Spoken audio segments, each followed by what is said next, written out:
Stick it one more time with TV now. Let's talk about Cobra Kai by season Right. 5, right? Nice.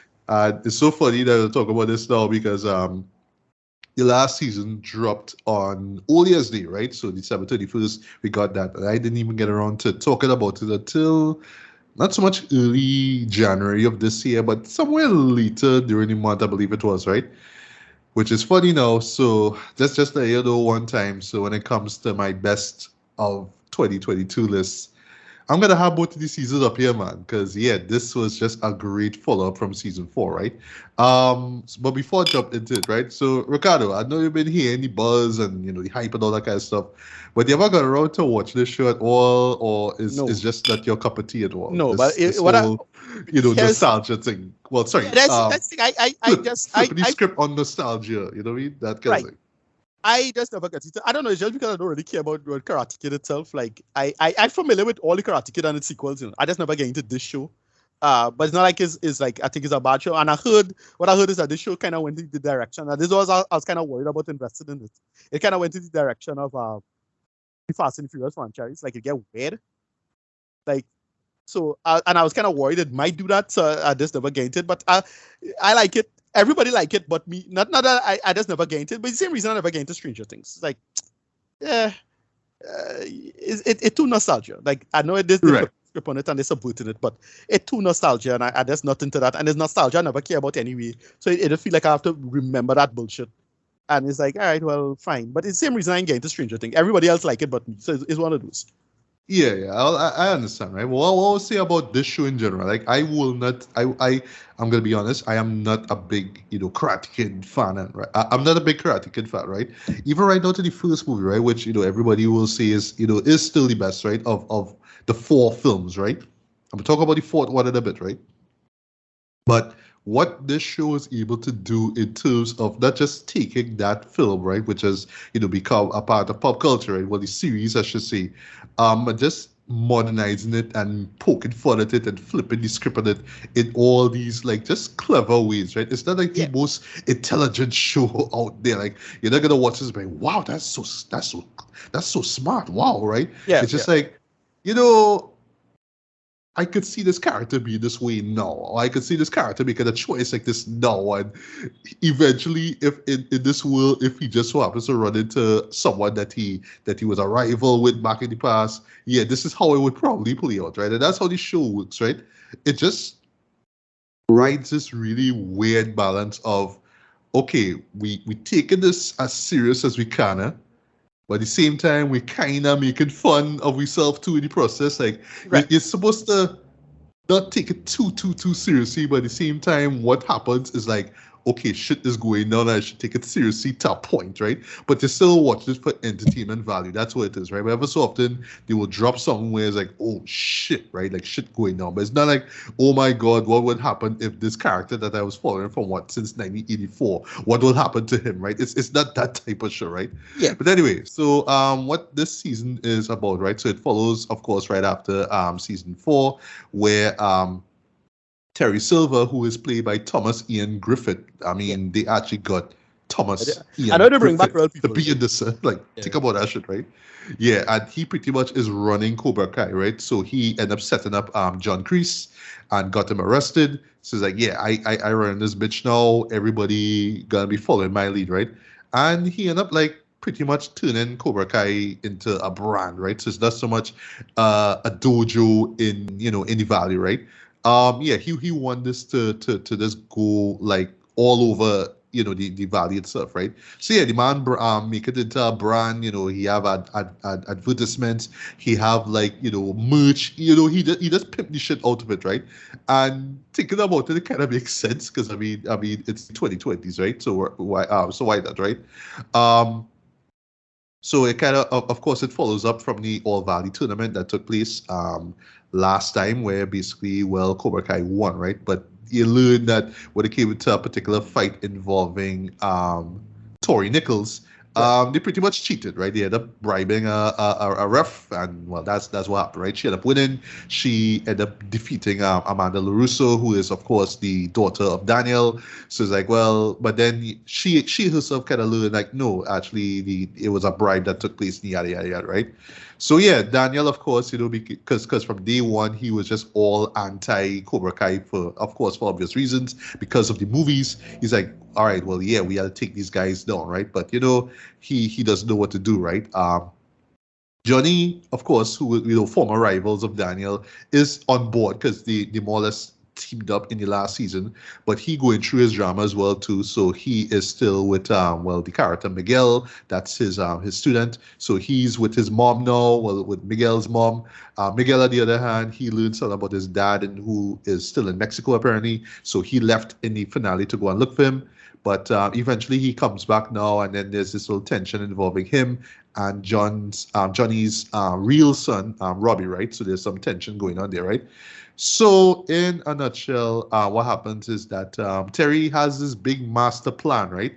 And I don't want to spoil too much what it is, but given the world and what it was going with so far with the show, it kind of makes sense. Basically, in a nutshell, it involves this big tournament that he wants to be a part of, right? That's really what it is. It's like the tournament of all tournaments that he's going to be a part of, right?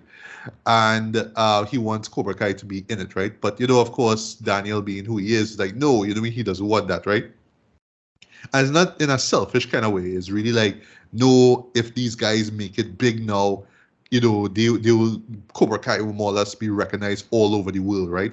And it's really a matter of ideals, right? So Daniel just despises the whole strike first, strike hard, no mercy vibe of Cobra Kai, right? He's not about that. He's more with the Miyagi-Do, vibe where essentially Cobra Kai is all about offense, and Miyagi-Do, from Mr. Miyagi, of course, is about defense, right? So it's about that, right? And essentially, he just don't want the youth to go down this violent route and just be beating up people, right? Essentially, because that's what they teach people in Cobra Kai. That's what it is, right? So Daniel enlists the help of an old rival of his, actually called Chosen, right? If you remember, he was actually that was a tree. No, he was in part two. He was in part two. Right. Okay, yeah. He don't want to kill him. Right. I said two. Right. Okay. Yeah. Wow. Yeah. So and they actually got the real actor to come through, right? And that was like a big reveal in the finale as well too. So he come to help, right? But speaking of three now, so Terry is actually from the third one, right? And if you remember from review of season 4, I never saw the third one, but I read the novelization of it. So at least I'm actually familiar with what went on in that film, right? But yeah, Terry was the big villain in that too, right? And here he is still that villain, right? It's just he's much older, and he's much more manipulative here, much more, much more into, like, he just have plans. He just have plans. He know how to scheme and plot. He just have this big plot, right? But the way how he looks, like, just surface level, is almost like the man just, like, he's this big super villain. Like, he wants to rule the world with Cobra Kai, right? But it's not really that. It kind of makes sense that is like the big ultimate tournament that he wants to be a part of, right? And yeah, essentially that's what it is. It's just basically our heroes going up against Terry. And then, of course, well, the last thing I have to mention too, we see what's going on with Chris, him being incarcerated and whatnot, right? And he's doing a little scheming on the end as well too. He's communicating with Tori, because remember, Tori was one of his students, basically, right? So he kind of have her there, like, you're just gonna monitor what Terry doing, and when you get a chance, you're gonna strike, and you're gonna try to bring Terry down. That's really what it is about, bringing Terry down, right? And I'll stop here, right? So you bring up Fast and Furious in terms of where this franchise is going, right?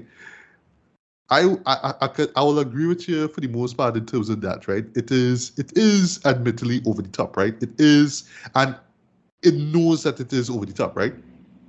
But in terms of progression of where the story is going, I think it makes sense that it should go that route, because, again, we're talking about the big ultimate tournament to decide the fate of martial arts, whatever it is, right? That is over the top. That is cheesy stuff, right? But how they play it here, again, is just that right balance of yes, you should take it seriously within the world of Cobra Kai, but not too much because deep down inside, this shit is silly, right? We know this, right? But we Right. have fun with it. That's how they play the show very well, right? But in the show's credit now, because it could have just easily been over the top martial arts stuff, right?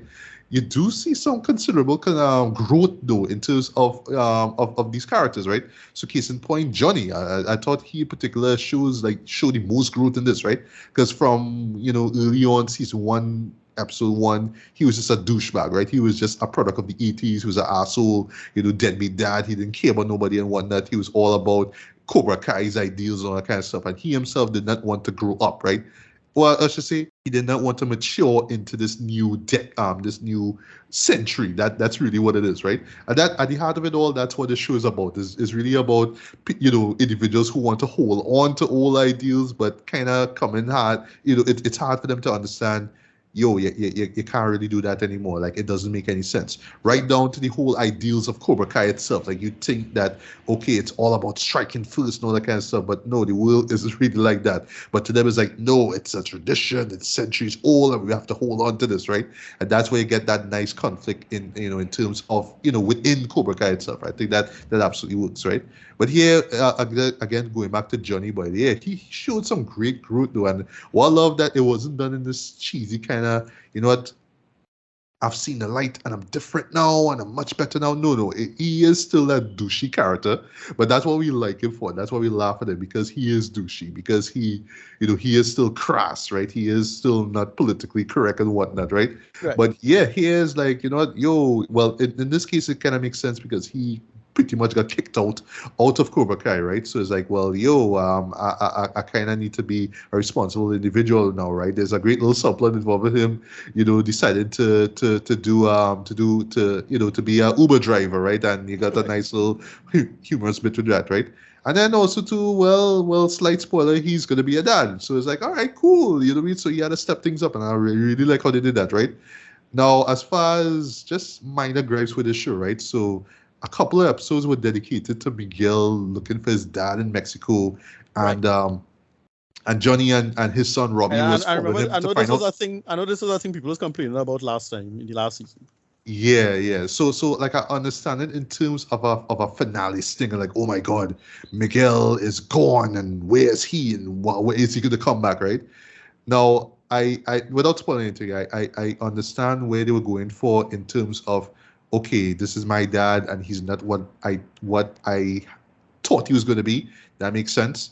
And luckily, they kind of just end that story pretty quickly, right? I'm not going to say how, right?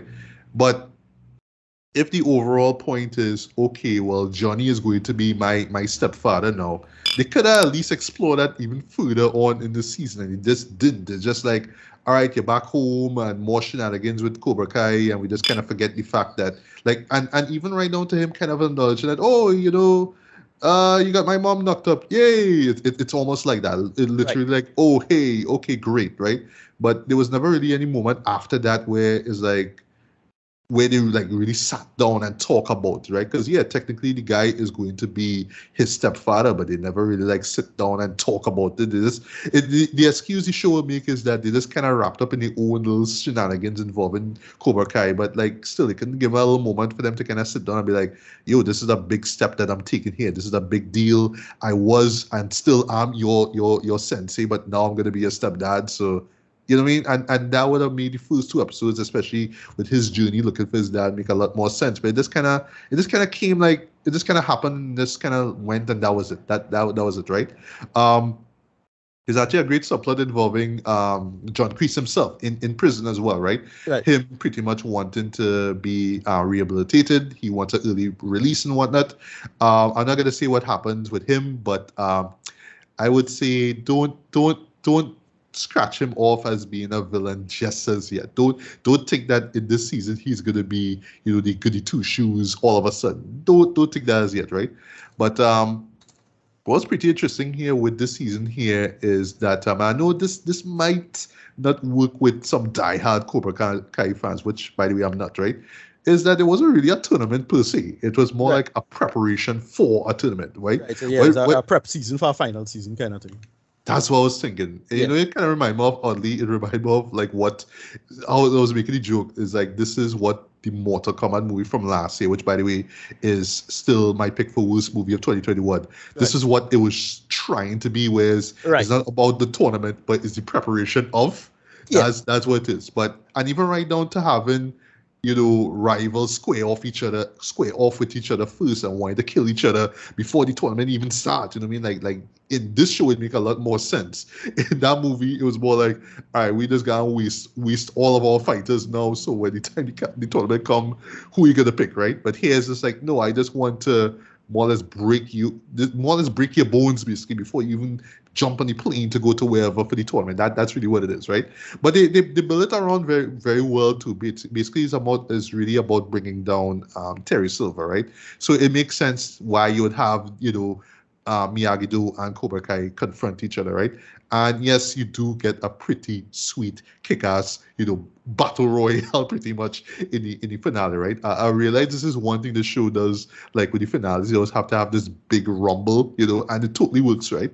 Um, Especially in terms of editing and pacing, and then of course fight choreography. One thing the show really gets very well is fight choreography. You could tell like everybody, even right down to Thomas Ian Griffith. I didn't even know how old he is, but even he and all was doing his own stunts, so to speak, right? Ever so often you could tell they had a stunt double here or there, but Right. now Right. pretty much it's him doing his own thing, right? I appreciate that, right? Even the addition of Chosen as well to make sense as well, because like you know what, back in part two we was rivals, we was fighting over a gal, but now it's like, well, you know what, nah, this guy is the bigger villain, right? And they even like flesh out Chosen's character very well as in addition, right? Um, Same thing I could say for just our favorite characters themselves, whether it's Daniel, whether it's Amanda, even Samantha, as in Daniel's wife, right? They get a lot, they get some considerable time to shine, and they do their thing, right? They all are wrapped up in this whole plan to bring down Terry, and it totally works. And one thing the show does very well is they build stakes, right? That's when you think it's like, all right, well, they a little scuffle here or there, all right, cool, whatever. Nah, they will raise stakes ever so often. And they usually do it, because of the nature of the show here, as near the end of these episodes, right? So they always keep you watching. And yeah, just like the last season here, I was glued to the screen. There was little to no downtime in this. I was engaged from the word go, and yeah, it just kept the momentum going throughout. But if it's one thing the show does very well, is just build that momentum and keep you locked in, right? So yeah, you are enjoying this. You'll get the little references here or there and whatnot. You get little jokes about pop culture and how archaic certain ideals are and whatnot, but you still get a very engaging story, right? Not the most well-written story out there, but it really does keep you on your toes, right? Even when there aren't any fighting involved, right? They always keep you locked in, right? But yeah, but just before I get to read it now, but really overall what makes the season really interesting is just, yeah, there is no tournament per se, right? But yeah, there are still some great fights here or there, and they really keep building the stakes, right? I'm not gonna say how this season ends though, but it is a holy shit moment. I and all was just like clapping at just how they just pull the rug from right underneath my feet. But that was so well done, right? Yeah. But to touch on what you say about final season now, I really do have a feeling that this upcoming one, whenever it does drop, I think that has to be the final, right? Because Right. yeah, they could only carry the story as far as they could, right? And I think that the idea of this super tournament is like the apex of where the story could go. I don't Right. think they Because could go beyond that. Like, I there's think no way, no way. I think the only thing they had to bring in is Hillary Swank, right? That is what I was thinking too. That I was there. I was like I had my fingers crossed at some points. I was like, will they bring her in? Will they bring her in? Sorry, in this season. And I was like, no. But I really do think that they have to. They Yeah. have to, because I don't know how it is in the world of the Karate Kid franchise, right? Because, for example, I do know that the first three are out on. They have like this box set, this 4K box set, right? Yeah. But y'all can't like kick out the next Karate Kid and act like if it's some kind of black sheep or whatever. Like dog franchises have the black sheep, Yeah, but right? I doubt But they they'll can't bring up and sorry, the black sheep, sorry, but they can't up and say, well, next Karate Kid does not belong and it's not part of canon or whatever. Of course it's part of canon. Like Right. friggin' No, to be- Pat Morita was in it, so don't act like it don't exist. Yeah, exactly. Once Miyagi dies, died right. That's it. So Yeah. just because But Daniel it's not like the Jaden Smith stuff. that don't exist, no. Yeah, but it's not like it's the Jaden Smith stuff where Right. it just Yeah, where it was meant to be like a remake, but Different not thing, really yeah. because it was kung fu. But they just make Yeah. a joke. Well, like we know it's kung fu guys, but we just call it Karate Kid because it's Right. like the Karate Kid. That was the shtick of that movie, which was alright, whatever, right? But yeah, don't just oust Hillary Swank and act like she don't exist. So yeah, I do believe at some point in time they have to, if they could bring back a man from Karate Kid 2, if they could bring back a man from Karate Kid 3, right? Why can't I bring Hillary Swank? Why? Okay. Like there's no reason why they can't do that, right? So I have a feeling that if we do get this next season, if this is the final, one way or another, she had to come into it. Yeah. I will be very disappointed if she's not in this series as a whole, right? Yeah, that gonna be failure. That would be failure. But in closing, though, yeah, this is yet another solid season of Cobra Kai. I don't know how these guys keep that momentum from season 1 onward, boy, but they're doing their thing, boy, and it's just this really clever mix of, all right, it's 80s nostalgia, so we kind of, giving you the melodrama, we'll give you some emotional stuff, we're gonna give you some action and whatnot, but at the same time, we kind of having fun too, you know what I mean? So it's like that. Like, you could take it seriously, yes, but don't take it too seriously, guys, because we're really not taking things seriously, right? To the point, before I get to read it, to the point that they even reference Rocky thread. They even reference Rocky in this thread. And for me, I just always, and let me be real, Karate Kid is a teenage version of Rocky. Let's be real here. It is Rocky. It is the story of Rocky, but just the switch, combat styles or whatnot, right? They even reference Stranger Things. This new season. They're gonna say how, but when they see it, they'll be like, yeah, because Stranger Things did it. All right. I see what you did there, Netflix. That's clever, right? Right. But yeah, rating wise, I'm gonna give this a decent, strong 4 out of 5, man. And I'm like I said before, I'm gonna add season 4 and 5 of this to my best of, mine, because yeah, this is some of the best TV I've seen this year. You know what I mean? So Cobra Kai may not be your cup of tea, but I would say at least check out one season. If it's not for you, if you just find it just too cheesy and it's just like what is really about, dojos fighting each other for reasons. If you can't get past that, then this is not gonna be for you. But if you could just look at it and be like, if I really did care about Karate Kid and I just wanted to see how these characters were 30 years from now and they'd still be fighting over shit from like wherever, then yeah, this show will make a lot more sense to you, right? And this is really how you take it, right? That will impact how you enjoy the show, right? But yeah, I have had a blast watching this show thus far, and yeah, season 5 is just yet another great season of the show. I do have a feeling that the upcoming one will be the last one, because again, I really don't think the show could go or should go as far as as it could. I think it should just stop at a particular point with this big super tournament and this wrap up, right? But if they go beyond that, I don't know. It might go into, God forbid, it might go into Walking Dead territory, and that's the last thing we want, right? Where it becomes a soap opera, right? But yeah, so another solid season. It's on Netflix right now, so yeah, jump on the hype train. If it's not for you, jump out. But if it's for you, yes, stick around, man. You'll have a great ride. Nice.